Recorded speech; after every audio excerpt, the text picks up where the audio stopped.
Syekh Abdul ya sering memberikan ceramah di kerajaan-kerajaan, di istana-istana di berbagai negara. Anunyana pernah debat jeung Syekh Hisam. Di dunia aya tokoh Naqsabandiyah, ialah Syekh Hisam aslina adalah orang Israel, manehanana aslina orang Israel Yahudi, kemudian asup Islam, hijrahlah ke Amerika. Kemudian di Amerika dididik ku pemerintahan Amerika lantaran nyana aya perpaduan Libanon, aslina malahirna Libanon ngantenarna di Israel. Dididik di Amerika sehingga nyana boga gelar kutub Naqsabandiyah. Nyanalah nu nyebarkeun thariqah Naqsabandiyah sesat di unggal negara, sehingga sababaraha kali datang ke Indonesia, terus ke berbagai negara, boga keistimewaan mun nyekel dangdaunan haju jadi duit, nyekel pasir jadi emas. Wow, lamun nyana ka Cikupa disujudan ujian kurang lantaran di urang mah keur resep jasa nu kos kararitu. Iyalah sihirna pohara. Ieu mah pertanyaan, maaf Kiai bade naros kumaha lamun duda kawin deui. Awa masalah teu kawin deui. Teu duda ge kawin deui teu naon. Tapi ieu mah terus maot salakina, si duda teh meureun maot tah salakina. Terus non ya, menurut hukum faraid menang sabaraha istri nu anyar, laju anak terekna mere teu sesuai jeung hasil faraid, cukup hanya minta ridona bae henteu dibejakeun jumlahna eta halal tah henteu. Non ieu cara kitu hatur nuhun ti hamba Allah, tak terketahui alamatnya. Dia berenanan lalaki mau lalaki kawin haju maot tinggal ninggalkeun sabaraha, ninggalkeun pamajikan. Aya anak henteu baheula tah si salakina, mun aya anak atuh pamajikan sumun seperdalapan, mun eueuh anak atuh rubu babari teh geus kitu mah. Aju anak tere mah urusan jeung si bapak mah. Teu meunang tuh anak tere mah. Nu maotna bapak tere. Tuh nu teu meunang anak tere. Geus sakitu teh mah. Udah urusan. Geus mu kieu bae mun babari mah mun nyana meunang 5 miliar kula nu ngabagina. Leses eta mah kos kitu mah geus tenang, kukula dibagi teh mah. Ngan surat doang mah kijang naon atuh. Aduh. Ieu naon deui. Pertanyaan, waktu itu Abah Haji pernah membahas tentang fidyah orang yang meninggal, tetapi pembagiannya kepada siapanya belum dijelaskan. Meureun zaman. Pembagian fidyah ini terkadang menjadi bahan orang kan geus guai dibahas, menjadi bahan orang-orang PKS dan Muhammadiyah untuk menyerang kalangan santri, sebab banyak itu ustadz yang kaya yang punya mobil, tapi menurut mereka kenapa dikasih fidyah? Obong Muhammadiyah malah anti fidyah acan, sedangkan menurut mereka fidyah itu untuk orang-orang miskin. Bongnya nama teu percayaan fidyah. Jadinya lamun nganjurkeun ka orang miskin kudu ngaji deui nya nama, seperti yang disinyalir dalam Al-Qur'an. Oh, di Al-Qur'an mah fidyah mah. Mohon penjelasannya, salah pertanyaannya ieu. Nah, Bah Haji yang hees kajian kumaha geus lah. Ngajina sireum nya nama, artinya nya di sisinya peureum. Aduh. Bergadua bagaimana kalau saya berselisih pendapat dengan guru saya dalam hal agama, bahkan guru saya tersebut banyak nyelewengnya dalam hal agama yang akhirnya saya malas untuk silaturahmi karena hati saya yang tidak bisa menerima hal tersebut, apalagi setelah saya mengaji. Itu terserah ente atuh, urusan ente jeung guru ngan tetep antara murid jeung guru teu meunang putus. Urusan salah murid guru, urusan guru tama atuh. Guru na cenah salah urusan guru na urang ulah kababawa biasa bae datang salah guru na nu salah tah mah urang ulah kababawa aya dapun urang tersep eta mah meunang ti Allah. Menang ketiluna bagaimana kalau ada ustaz yang menyelewengkan dana pembangunan musola atau masjid gantung nggak mah apakah harus kita tegur? Karena kalau tidak saya tegur mungkin entah kapan ketika ada kesempatan korupsi lagi dia akan korupsi. Bejakeun mana kiai na ye di dia tulis aturan mah kusia ustadna ustad saha ngaranna saha ke ku aing digantung. Sebelumnya saya ucapkan banyak terima kasih. Anu kieu teh kudu ditanyakeun ka aing atuh bego. Aya bae teh budak. Geus lah. Alhamdulillahirabbil alamin. Sakali deui urang muji syukur ka Gusti Allah.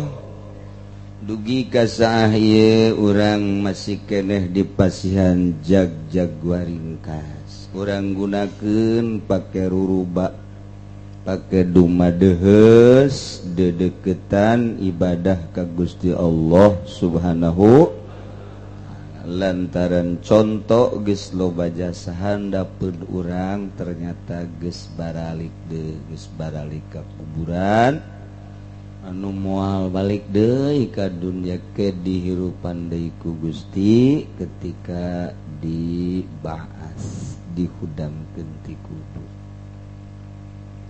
Urang setiap tahun sok ngayakeun haul Tuan Syekh dina taun ieu nu kamari kukula dijelaskeun insyaallah Mbah Maimun Zubair di Sarang Jawa Tengah mana lamun sehat insyaallah rek hadir padahal geus kolot sekitar umurna 88 tahun.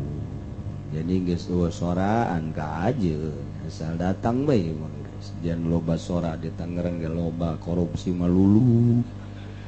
Atuh ulina di pendopo bae nya henteu sejuk beungeut-beungeut kitu mah teh mah beungeut sekupi ngaranna kitu. Nah ieu mah aya informasi kadua kula harita ka Baghdad kemudian ziarah ka Tuan Syekh kapanggih jeung salah sahiji incu nu ka-18 ngaranna Syekh Khalid nyanalah nu ngurus urus ala kadar jamaah anu rada aya masalah di bandara dengan rekomendasi manehanana lancar. Alhamdulillah dipapag di Tuan Syekh ku anjeunna. Kemudian kabelah dieuna urang sering ngadongengkeun salah sahiji incuna keneh turunanana anu menemukan tafsir Al-Jailani di Vatikan Roma. Jadi karangan Tuan Syekh Abdul Qadir baheula lantaran haju kaburu perang maka encan kaburu dicitak di daun gitu ngaranna itu terselip di mana boa ayana ternyata kapanggih ku salah sahiji incuna ngaranna Syekh Fadil nu kapanggihna di Roma teu kira-kira paneta. Kuari geus dicetak di seluruh dunia geus hampir tersebar bahkan simkuring geus boga tafsirna. Ditunggu-tunggu ku ulama sadunya lantaran informasi penemuan geus aya tapi lila bahkan geus dibahas di Universitas UII Yogyakarta tentang kitu eta tafsir Al-Jailani sebelum samemeh kula boga tafsirna hasil pembahasan para dosen jeung rektor di Yogyakarta kula mah geus boga harita. Da ayeuna mah geus aya eta kakana Syekh Khalid, boga kakak deui ngaranna Syekh Afifuddin. Syekh Afifuddin ye sering memberikan ceramah di kerajaan-kerajaan, di istana-istana di berbagai negara. Anunyana pernah debat jeung Syekh Hisham. Di dunia aya tokoh Naqsabandiyah, ialah Syekh Hisham aslina adalah orang Israel, manehanana aslina orang Israel Yahudi, kemudian asup Islam, hijrahlah ke Amerika. Kemudian di Amerika dididik ku pemerintahan Amerika lantaran nyana aya perpaduan Libanon, aslina malahirna Libanon ngantenarna di Israel. Dididik di Amerika sehingga nyana boga gelar Kutub Naqsabandiyah. Nyanalah nu nyebarkeun thariqah Naqsabandiyah sesat di unggal negara.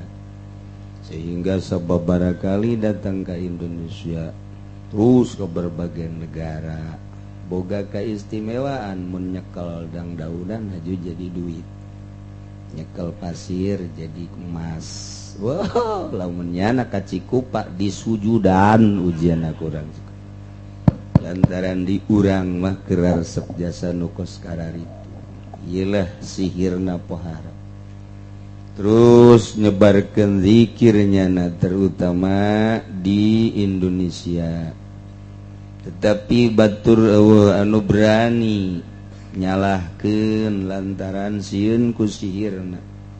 Dihormat bae di Indonesia, komo datang ka istana, di beat kitu. SBY ge geus sabarakali di beat ku manehanana. Foto-foto beatna loba jasa. Tungtung nama presiden ahli thariqah Naqsabandiyah, korupsina gede.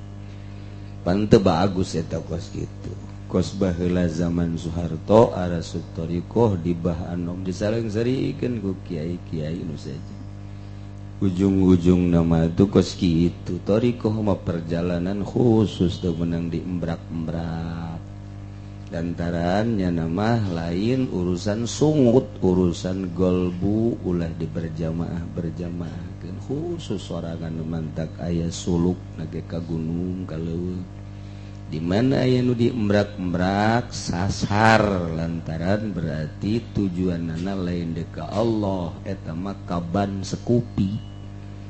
Asal geus salah tujuan atuh salah lalakon cilaka bakalna, geus bakalna dollun mudillun, deuk norekat mah sorangan bae. Sebab engke syarat jadi mursyidna ge aya 40. Mentak saha ku ari anu Junaid jadi mursyidna isin urang mun ngadenge aya jelema ngaijazahkeun atau berjamaah zikir. Zikir tarekat maksudna ulah tah Syekh Isamad di mana-mana. Nu berani iwati Syekh Afifuddin keturunan daripada Tuan Syekh Abdul Qadir Al Jailani didatangan ku nya debat jeung nya disaksian di Amerika. Dewe kasihieun ahli Allah makos kitu lantak kret bae ku ari. Nu geus berkembang di Pandeglang Alakadar di Serang. Tangerang ya pernah kukulet dongengkeun harita minta izin dek datang haul ka dieu ulah cekul. Bahkan dek minta izin di pendopo nyana keur Pa Ismet sehat keneh dek minta izin di pendopo ngan kula kudu hadir. Teu hayang aing mah hadir kos kitu. Aningan ngariung caukon yang subuh gede kieu. Geus pokona embung we. Jadi kula dibujuk supaya hadir di Tangerang 3 kali tah. Bung pada jeung teu nangan beda bae barang deuleu gerakna masa tarekat kos kitu lain kitu gerak tarekat teu kanyahoan ku batur tawadu lain haju ditembrak-tembrak ya. Tah ieu Syekh Afifuddin ku kula titah diundang akhirna kula nitah salah sahiji nu sok ngaji ka dieu urang Cikarang ngaranna Haji Agus Salim. Akhirna nyana ge kabingungan kumaha tuh cara najan boga duit ai teh nyaho lebah mah hese. Sebab jana mah kana bahasa sama kesulitan tapi nembus na kumaha. Akhirna ngobrol jeung Habib Lutfi, cek Habib Lutfi nanti saya bantu. Masya Allah. Kasimpulanna nama kamari keur poe naon salah sabrangkat ka ditu ka Kuala Lumpur lantaran nyana keur aya di Kuala Lumpur. Terus dipantau kuti dieu pertemuan-pertemuanana dibikin suratna, dibere suratna. Ngobrol lah nyana, akhirnya nyana menjawab insya Allah. Jadi engke haul orang bakal dihadiran ku Syekh Afifuddin. Nah iya keturunan daripada Tuan Syekh Abdul Qadir Al Jailani. Geus teu kudu ngomong asal hadir neuleuh beungeutna geus beres. Sanajan ngomong jamal ka harti ku ente pan. Sebab nyana mah bahasana Inggris, bahasana Arab. Sedangkan orang mah biasana bahasa Sunda. Jadi nu bodoh nyana apa urang? Itu cek urang mah nyana nu bodoh je jauh-jauh tuh bisa bahasa Sunda. Ceknya da barodo abad urang dia teu bisa bahasa Arab acan. Geus pabodoh-bodoh bae teh. Ngan nu jelas mah geus aya jawaban nyana insyaallah engke waktuna nyana datang ka dieu. Wallahu alam diiring ku Habib Lutfi atawa henteu nu jelas ieu Habib Lutfi teh pan kula can pernah amprok jeung nyana. Tapi nyana kos geus wauh bae. Kitulah Habib Lutfi mah sering salam ka kula-kula ge salam. Atuh amprok macan pernah diundang di Al-Azham waktu nyana aya kula teh hadir. Nyana sempat marah sebab nyana datang ke Tangerang cek nyana saya pengen ketemu dengan Ki Uci. Akhirnya diundang kedua kali terdatang, nyana di Al-Azham diundang ketilu kali terdatang. Jadi pernah sekali lah di Al-Azhamnya kesimpulannya nyana membantu perjalanan undangan ngundang Syekh Afifuddin. Jadi melalui Habib Lutfi tuh coba gerak Allah mah.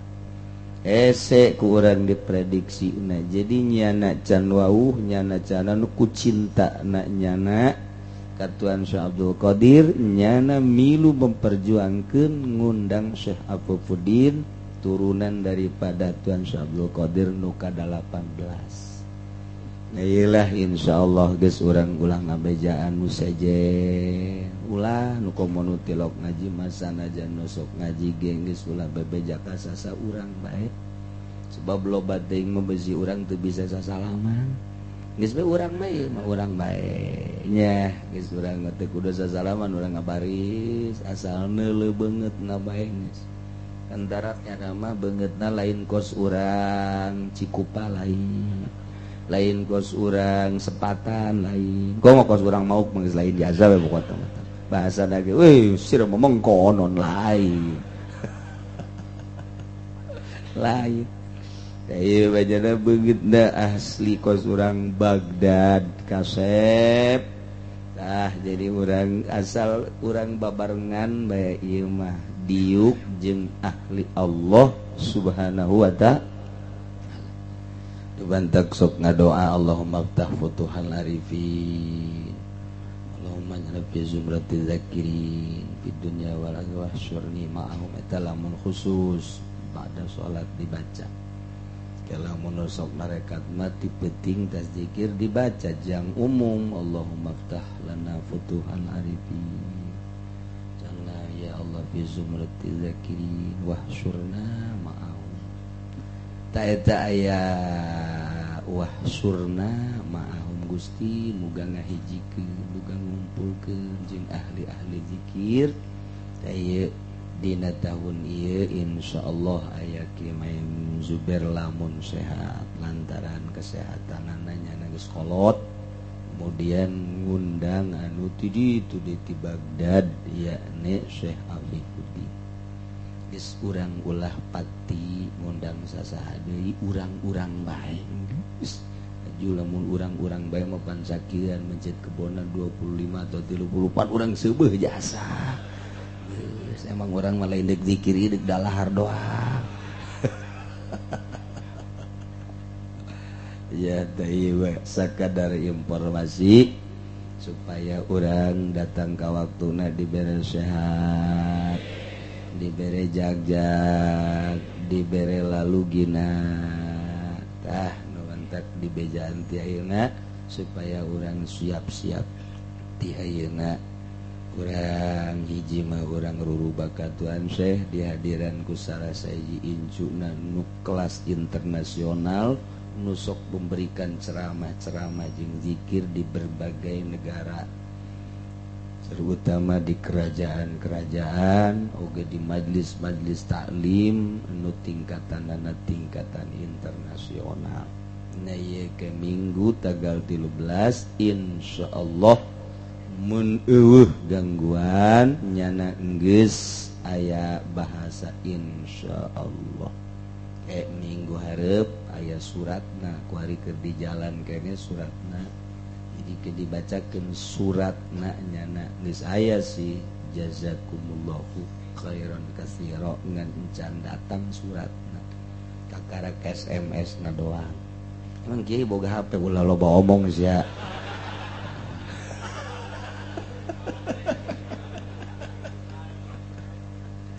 sakjana mah nyana doang beureun boga HP kan aing mah HP mah boga ngan dibeli di toko mencet teh teu bisa tapi SMS na geus datang atuh tenang bae kal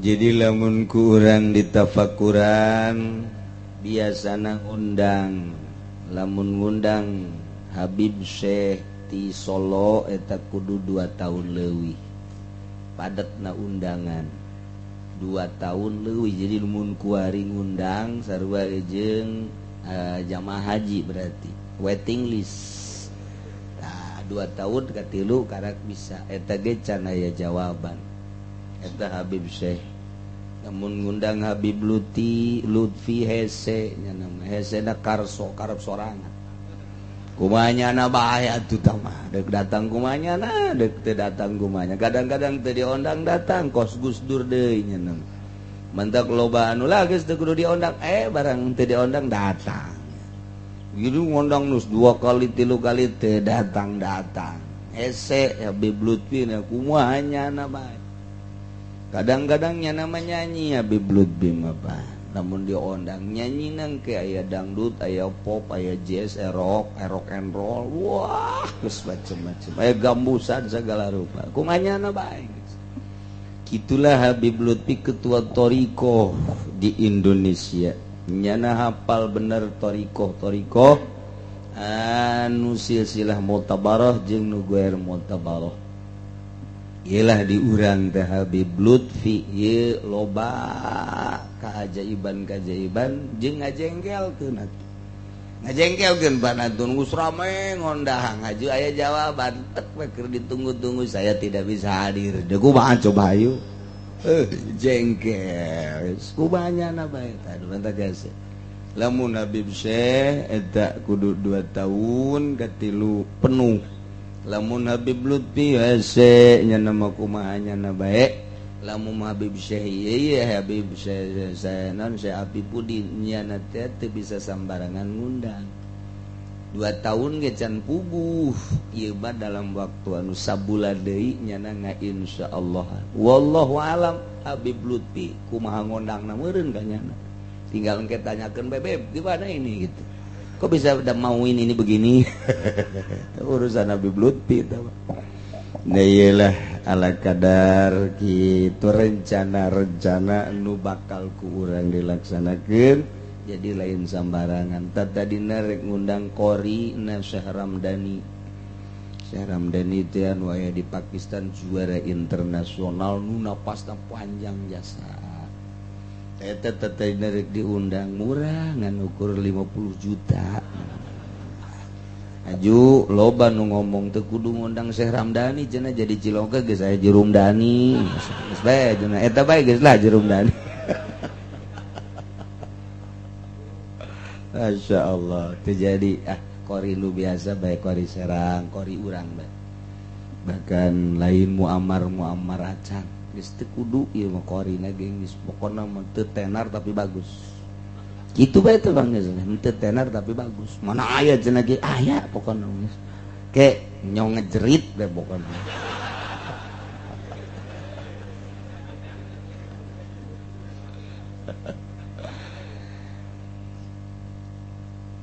Selanjutnya mengenai materi pengajian urang awayadai padahal mah dipanjang-panjang ge ngaji ieu mah teu dilaksanakeun sebab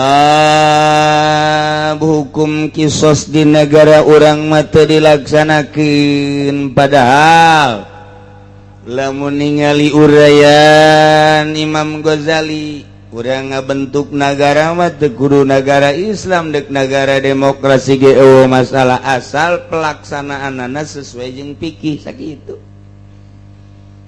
Urang nyaritakeun urang ngabentuk nagara tah ngabentuk nagara mah dek nagara naon bae. Dek nagara Islam, dek nagara demokrasi mangga bae asal pelaksanaanna sesuai jeung fikih. Dumantak di Indonesia aya MUI, eta teh MUI teh ya, Majelis Urusaneun Indonesia. Nah, ieu jang mendampingi eksekutif pemerintah.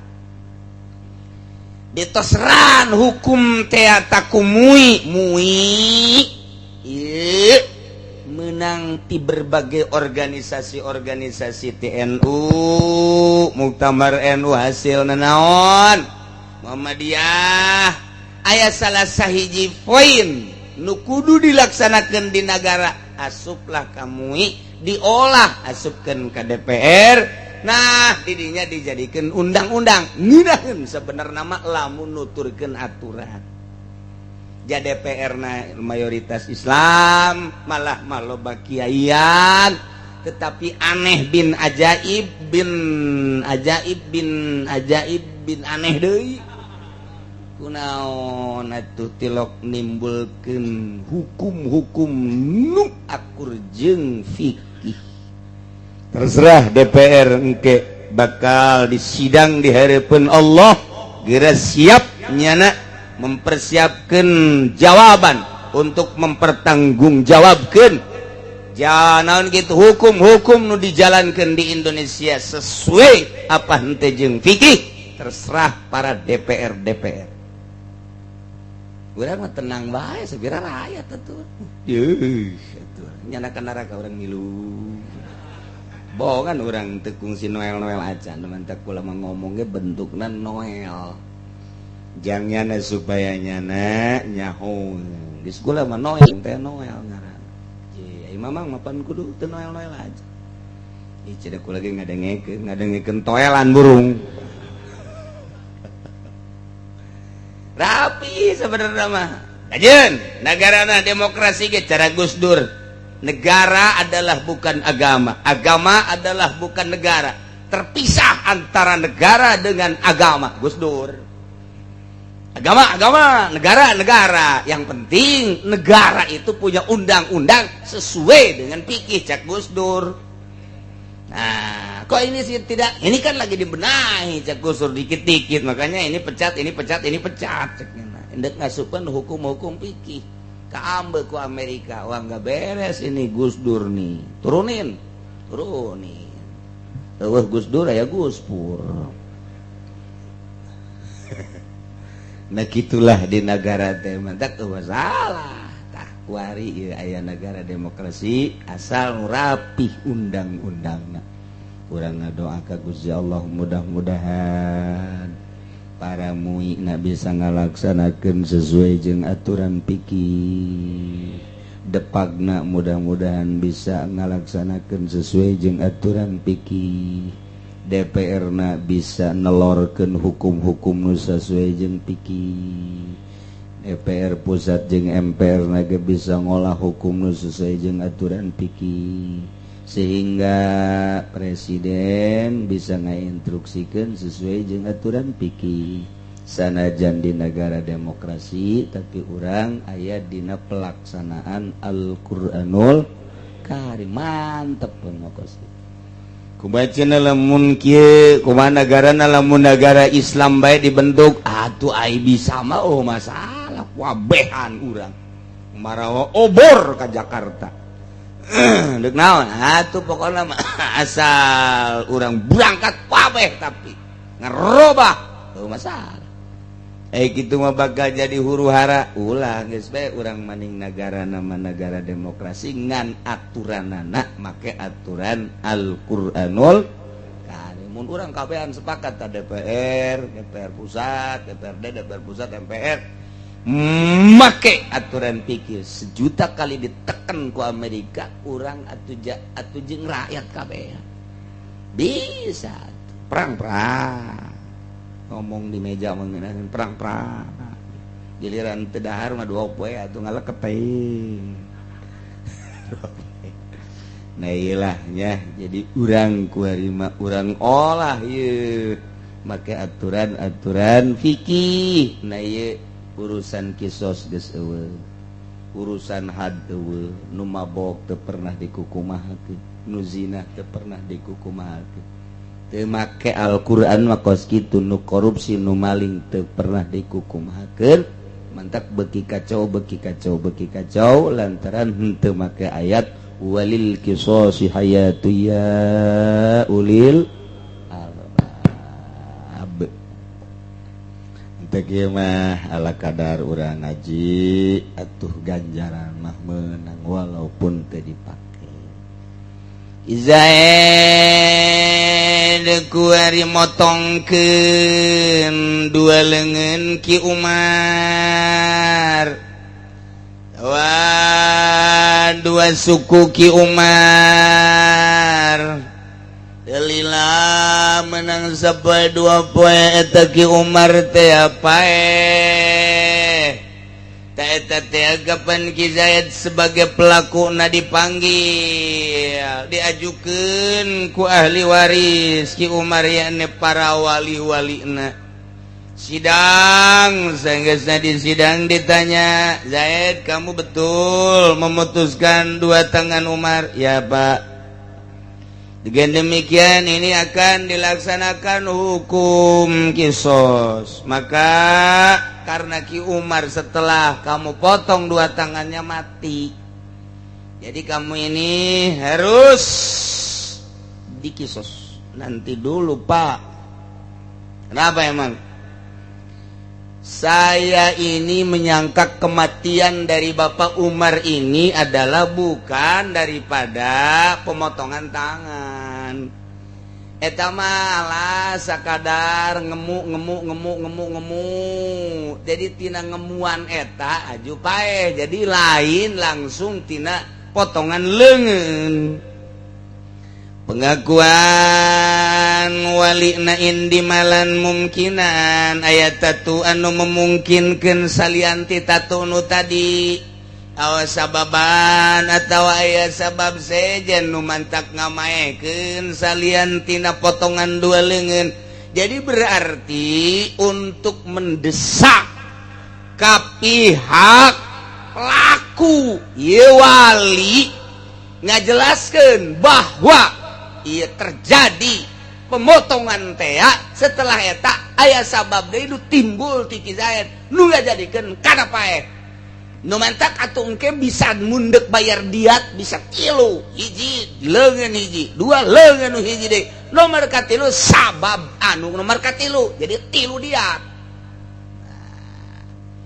Naila akhirnya disidangkeun panggilan kepada Ibu Haja Supinah dari Kedaung Barat di diharap segera pulang ada keluarga yang meninggal dunia innalillahi wa inna ilaihi rajiun sekali deui kepada Ibu Haja Supinah dari Kedaung Barat diharap segera pulang sebab ada keluarga yang meninggal dunia.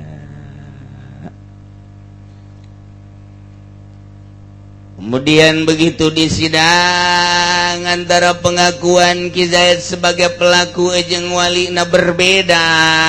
Cek Ki Zaid mah hanya motong dua lengan. Cek wali aya deta atu anu memungkinkeun kana paeh atawa boga sabab anu sejen di sidang. Nah ieu fal asahu tasdiqul wali, nurutkeun cek kaul asah nu dibenerkeun adalah wali. Wa kadzalau qata ayadahu kitu keneh nu dibenerkeun adalah walina lau qata mun Ki Zaid megatkeun leungeun Ki Umar nyangka Ki Zaid teh sababan kana sabab sejen. Wal wali sirayatan ari wali nyangka siraya dibalik ieu manu tadi tetep anu dibenerkeun adalah walina. Jadi kesimpulanna mah andai kata terjadi pacekcok antara pelaku jeung wali, nah iya setelah di kitu penta data akhirnya pacekcok tersebut tetap nu dibenerkeun adalah wali. Walau audu halamun Ki Zaid natuan natumudia siram mudiata ini dua warapala jiza kemudian ngangkatkeun kana halangna nyangka Ki Zaid kana ngangkat halang teh qoblan dimali memeh tatuna sudiko inam kana benerkeun lamun memang memungkinkeun. Tapi lamun teu memungkinkeun ya adalah ulibah aljarihu sumpah anu ditatuanana geus ge lamun geus disumpah wa sabata arsyani maka tetaplah dua tatu kila tilu tatu atau tilu diap kena. Aslun wallahu a'lam.